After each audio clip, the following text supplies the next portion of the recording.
Hello and welcome back. Today we're discussing good old stats. So we got some datas, we got some charts, some graphs, and we got a good old mean, median, mode, and range. Now I realized this as I was putting this together. I did not include the word mode, and mode was actually on a previous a TSI exam. So mode is going to be one of our easiest ones, thankfully. It's just a number that appears most in a data set. So I don't really view any crazy questions about mode. The basic concept is if you just have some numbers, it doesn't really matter how big the numbers get, how insanely small they get. We're basically asking which numbers appears the most.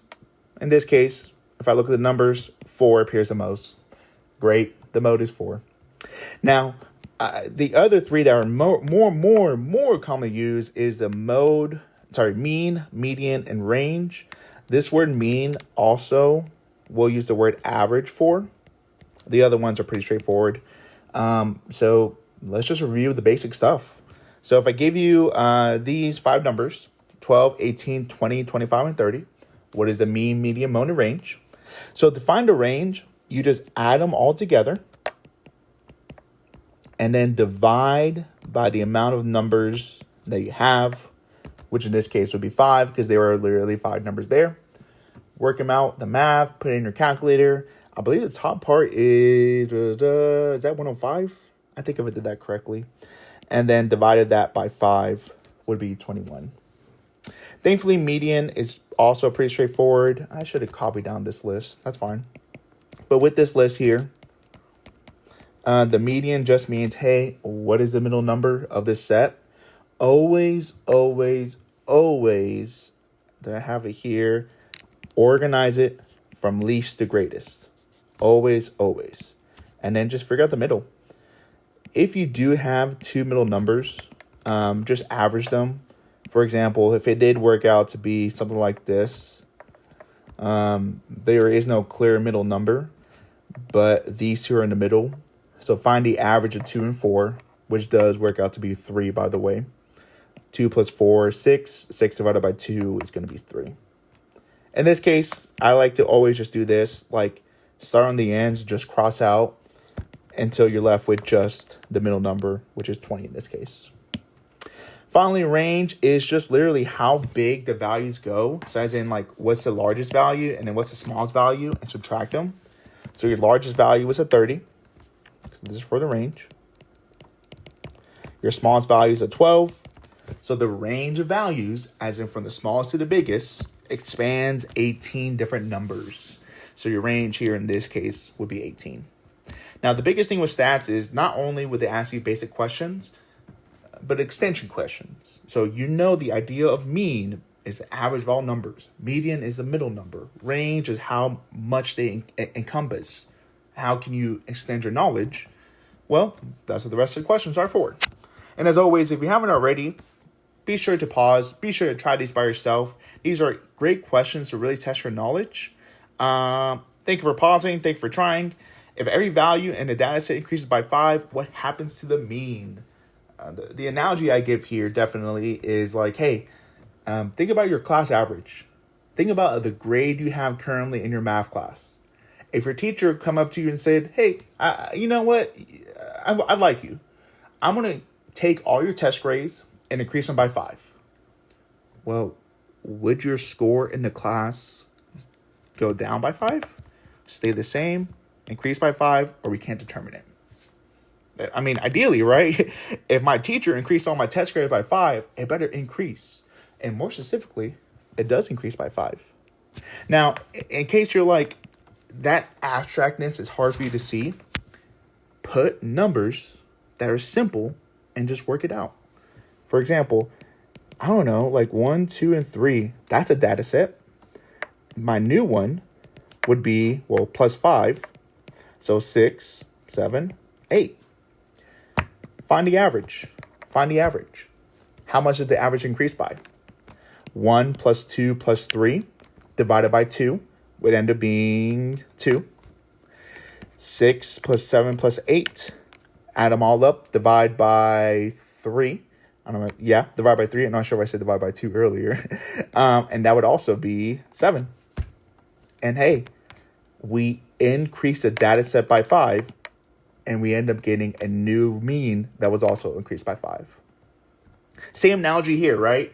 If you had a class average of a 50, you're struggling, but man, you locked in, you then get a good test grade of 100. What's going to happen to your class average? Ideally, right? It does go up. That 100 saves your butt. Now, that's more conceptual. Here's more like on the ground stuff. The numbers 12, 15, 18, and 25 are listed. What number must be added so that the mean of the 5 numbers is 20? If I was to read that and break it down like from the math standpoint as well, you have 5 numbers, and the 5 numbers have a mean of 20. So 4 of the numbers are here, and we have a mystery 5th number. So you got some options, and let me just list out what we're saying. You have 5 numbers, 12, 15, 18, 25, and some mystery number. The mean of all those 5 numbers, so add them all up, divide by 5, is 20. What is the value of x? So 2 options.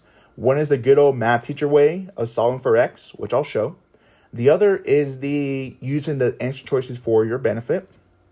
First off, 12 plus 15 plus 18 plus 25, that is a number that I am trying to do in my head, but I'm secretly using a calculator behind the scenes so that I am just stalling. Hey, that's 70. Yay, great. You have 2 options here. The math teacher way of solving or the logical way. 70 plus one of these numbers, when you divide it by 5, gets you 20. So if you really want to, 70 plus 20, that's 90. 90 divided by 5 definitely is not 20. 70 plus 25 divided by 5, not 20. 70 plus 30 divided by 5 would be 20. You can just use the answer choices to your benefit. Another way to approach it is let's just solve for x. So I don't like this dividing by 5, so let's get rid of that first. You are dividing by 5, so the opposite operation of division is multiplication. We do that because those cancel out or work out to be 1. But if you multiply one side by 5, you better multiply the other side by 5. So 70 plus x equals 100. We can solve for x by subtracting 70 on both sides, and 100 minus 70 would be 30. That idea of using the answer choices is legitimate and it's awesome because it's an untimed test and every single question is multiple choice. Use it, right? Number 5, you have 7 values, 15, 3, 22, 10, 1, x, and 18. Ooh, what value of x makes the median 10? So you want the middle number to be 10. And actually, right now, let me just organize these numbers from least to greatest because it is talking about median. So we have a 1, we have a 3, we have I'll do this 10, 15, 18, 22. Okay? X needs to go somewhere here in the middle. We want this number to be your median. So right now as it stands, what is the median? The median is going to be boom, boom, boom, boom. The median right now is between these two. So if x was a number that was, I don't know, let's say 16. If it was 16, that would end up making, I'll just pretend to put a 16 here. It would end up making, well, boom, boom, 15, the middle number. So in this case, let's make x some number that is, I don't know, on this side of 10. Any number here, we'll use actually the answer choice 8. If it was 8, notice, boom, boom, boom, boom, boom, boom, or boom, 10 now becomes the middle number. So if x is actually, in this case as well, any number that is less than 10, or even equal to 10 as well, it would make 10 the median. I would also say I've seen questions like this, but they ask about the range. What value of x makes the range? Insert the blank. So a couple different things there, right? It is 2 options. If you didn't know, throw in the answer choice B. If X was 12, what would the range be? If X was 16, what would the range be? 25, what would the range be? 8, what would the range... median. I meant to say median this whole time. Use the answer choices to your benefit, right? They solved for X for you. They did the work for you, and they give you 4 options. Don't make it hard. This one's a little bit more trickier, but this is such a good question. I think the concept of average as well kind of gets lost here. So we have a class. I hate that these are numbers back to back. A class of 12 10th graders with an average of 77 and 9 11th graders with an average of 91. That just freaks me out for some reason. So let me just say, I'm going to use the word 10th. I'm not going to use the number. So 10th graders. And we got information about some 11th graders. So shout out to your juniors. 11th. Wow, my handwriting is terrible. Okay. So we have an average of a 77 for 12 kids. Now, with averages, we take the sum of all the numbers. So in this case, there is 12 numbers divided by 12, and we get 77. I don't know the sum of the numbers, though. So we know this. The sum of all the numbers for the 10th graders, which in this case is going to be X. Divide that by 12, because there is 12 kids. That worked out to be 77. Same thing on the 11th grader side. I'll use Y, because why not? We had 9 11th graders, so only 9 kids that we looked at. I don't know how many the total sum of their scores was, but I do know it worked out to be 91. The reason why that's important, because if I was to ask you, what is the mean for the whole class? What you would do is for the whole class, you would need to know 2 things. What is the number of kids? And what is the sum of their scores? To find the mean, you take the sum of all their scores divided by the number of kids.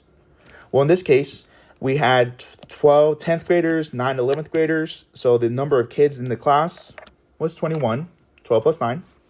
But I don't know the sum of their scores. Well, let's figure it out. Now, you can't really use answer options to your benefit for this one, because you need to know these 2 numbers in order to figure out the rest. So let's do some math here. You're dividing by 12. You want to solve for X. So in this case, let's do the opposite operation, which means multiplication. X equals 77 times 12, which is 924. And then we're doing the same thing here, multiplying by 9 on both sides. Those go away.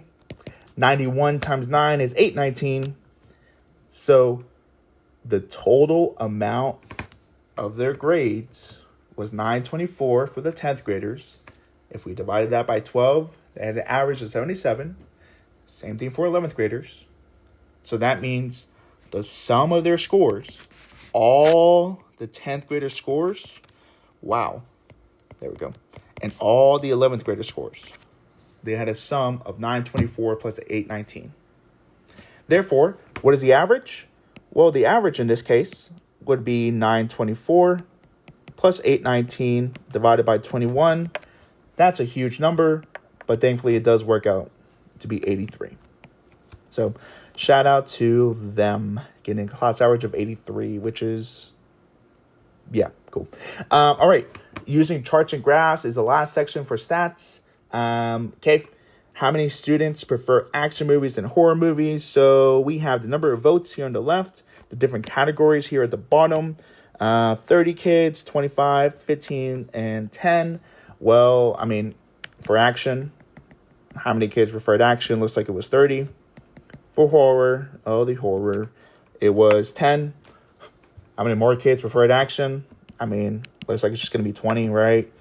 20 more kids preferred action than horror. Love to see it. This is a fun one. If 10 additional students chose drama and 10 additional students chose horror, what percent of this total student surveyed now prefer drama or horror?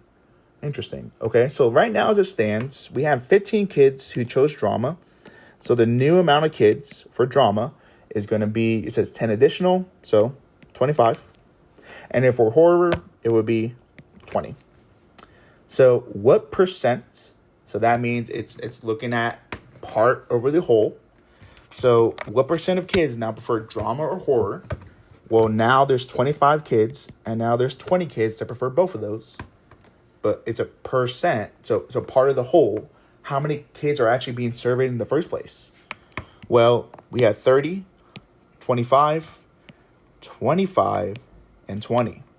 So now the total amount of kids that are being surveyed is going to end up being 100. So 25 plus 20 is 45. 45 over 100 does work out to be 45%. That's by definition. If you really want to, I guess you could say 0.45 and then multiply that by 100, but that would work out to be the same thing.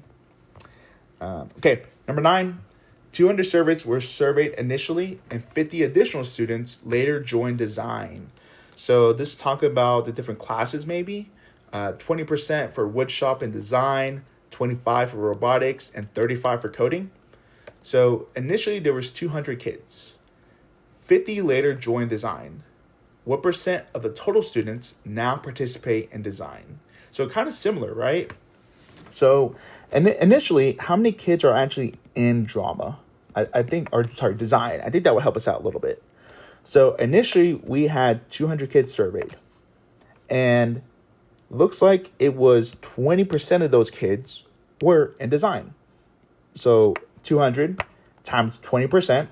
Remember, 20% is the same thing as 20 divided by 100, or 0.2. So I'll use the X there, 0.2. So it looks like 200 times 0.2 is going to be 40. So initially, there was 40 kids who said, hey, I choose design. Now, 50 students joined design. So now there's a whole lot more for design, right? So there is now 90. So in this case, what is the total amount? Well, we had 200 initially. I added 50, which also means I must add 50 to the total amount of kids, 250. 90 divided by 250 is 0.36, which is 36%. Okay, based on the pie chart, off the bat, based off the pie chart, so we're not talking about the number of kids at this point. If you're based off a pie chart views stuff in percentages, and more specifically, up to 100%. So really, your base in this case is going to be 100 because it is based off a pie chart, which is just viewing at the percentages, not the numbers. So based on the pie chart, what fraction of the total students are enrolled in either robotics or design? Design, we just said, was 20. Robotics, we're saying, is 25.